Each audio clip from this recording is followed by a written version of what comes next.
एक व्यक्ति, कोई जिज्ञासु, एक दिन आया। उसका नाम मौलुंक पुत्र था।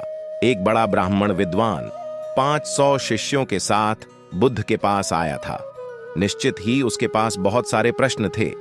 एक बड़े विद्वान के पास ढेर सारे प्रश्न होते ही हैं, समस्याएं ही समस्याएं। बुद्ध ने उसके चेहरे की तरफ देखा और कहा, मौलुंक पुत्र, एक शर्त है। यदि तुम शर्त पूरी करो, केवल तभी मैं उत्तर दे सकता हूं। मैं तुम्हारे सिर में भन भनाते प्रश्नों को देख सकता हूं। 1 वर्ष तक प्रतीक्षा करो, ध्यान करो, मौन रहो। जब तुम्हारे भीतर का शोरगुल समाप्त हो जाए, जब तुम्हारी भी की बातचीत रुक जाए, तब तुम कुछ भी पूछना और मैं उत्तर दूंगा। यह मैं वचन देता हूं। मौलुंक पुत्र कुछ चिंतित हुआ। 1 वर्ष, केवल मौन रहना, और तब यह व्यक्ति उत्तर देगा। और कौन जाने कि वे उत्तर सही भी हैं या नहीं। तो हो सकता है 1 वर्ष बिल्कुल ही बेकार जाए। इसके उत्तर बिल्कुल व्यर्थ भी हो सकते हैं। क्या करना चाहिए? वह दुविधा में पड़ गया। वह थोड़ा झिझक भी रहा था। ऐसी शर्त मानने में इसमें खतरा था। और तभी बुद्ध का एक दूसरा शिष्य सारिपुत्र जोर से हंसने लगा। वह वहीं पास में ही बैठा था। एकदम खिलखिलाकर हंसने लगा। मौलुंक पुत्र और भी परेशान हो गया। उसने कहा, बात क्या है? तुम क्यों हंस रहे हो? सारिपुत्र ने कहा, इनकी मत सुनना, ये बहुत धोखेबाज हैं। इन्होंने मुझे भी धोखा दिया। जब मैं आया था, तुम्हारे तो केवल 500 शिष्य हैं, पेरे 5000 थे। मैं बड़ा ब्राह्मण था, देश भी में मेरी ख्याति थी।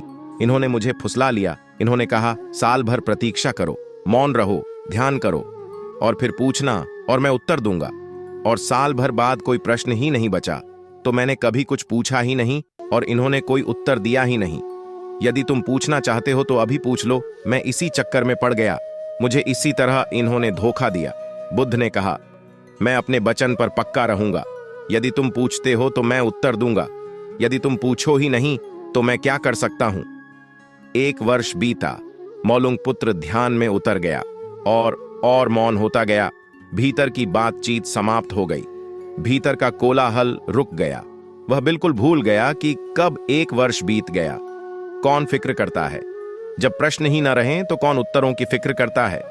एक दिन अचानक बुद्ध ने पूछा, यह वर्ष का अंतिम दिन है।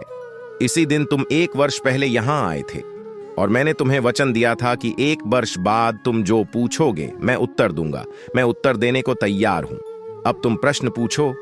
मौलुंक पुत्र हंसने लगा और उसने कहा, आपने मुझे भी धोखा दिया। वह सारिपुत्र ठीक कहता था। अब कोई प्रश्न ही पूछने के लिए नहीं रहा, तो मैं क्या पूछूं? मेरे पास पूछने के लिए कुछ भी नहीं है। असल में यदि तुम सत्य नहीं हो तो समस्याएं होती हैं और प्रश्न होते हैं